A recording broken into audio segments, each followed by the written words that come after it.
I want to put a clarification out too, because this is something that we've been criticized on a lot. So I think there's more context that needs to be given. When we refer to Leslye Headland as Harvey Weinstein's former personal assistant, the reason we do that is because she's Harvey Weinstein's former personal assistant. That is why we do it.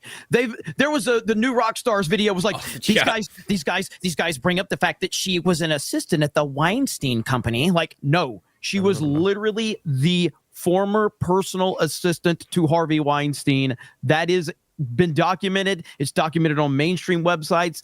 And so that's why we say it. So I just wanted to give that clarification. Yeah. That's why she wrote the play. It's always worth keeping it in mind, you know, like forgive, but do not ever forget. Yeah, and we don't know 100% what all of her tasks were, right? We're not sure whether she held the door shut while the women were trying to escape. We don't know if she went out and bought the Rohypnol to give to Harvey before this happened. Like, there's a lot of questions as to exactly what her role don't know was, these things. These are things we don't know. We know all of it. And we've never pretended to know those details, by the way. We will never know. We're not saying it's true. We have never pretended to know the specific details. Thank you, Ryan, for that clarity, because we've only just stated the overall that she was the former personal assistant, not the specifics. Didn't she also pen a stage play, which was based around a personal assistant to some monstrous producer, and then painted the assistant as the true victim in all of this? Yes. Wow. And in the new Rockstars video, they tried to make it out like she did that in an act of bravery. So brave. They did. So brave to excuse your past actions. It's so brave to sit in the adjoining hotel room and listen to this women are fucking raped, and then come out a couple years later and say something. When did she come out? No, she is. Did she even speak up and expose him at any point until after it all came out? No. Nobody did. Chad, you don't understand. That would mean putting her own ass on the line, and there ain't no fucking way she's going to do something like that. And by the way, Hollywood Meryl Streep producer and all those other A-list actors who knew about this stuff to speak out against him when he was still powerful and he could still pull strings and he could still end careers. None of them were going to take that risk. No. And that happened to the BBC when Savile came out, and a load of people said, "Well, we knew all along." It's like, hang on, you knew?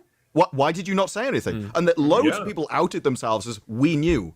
And then they had to backtrack and say, well, we didn't actually know. Seth MacFarlane joked about it in his show, in Family Guy, and joked about it at an award show. Mm-hmm. You know, if you guys have open secret. Go ahead, Chad. I was just saying, that just makes them all complicit. Yes. They knew and they said nothing about it. They were enabling it to happen. And the person that must have been enabling it more than anyone else might have been the personal assistant. You know, just maybe. But that's right. But if anyone has an issue, and look, we're all for inclusivity. We care about your feelings. So if anyone has any issues with Ryan's language, we'd like to direct you to the FNT PR firm at Kennel Ryan on Twitter. Let him know your problems, and he will handle all of your concerns.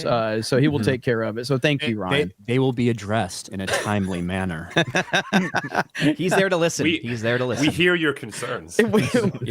You are. Yeah, I don't know what Leslie's tasks were, but speaking as a former assistant to a pretty high-ranking person in the media, sort of Hollywood world, film, TV, etc., you know pretty much everything that's going on.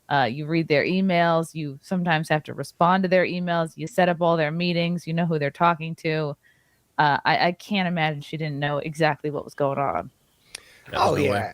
I mean, that's why I reckon she actually has the position she does, and she was even given the opportunity to do something for Acolyte. I reckon not only that, she has dirt on all the people that, had certain exchanges with Weinstein back in the day, or might have been enjoying the parties as well.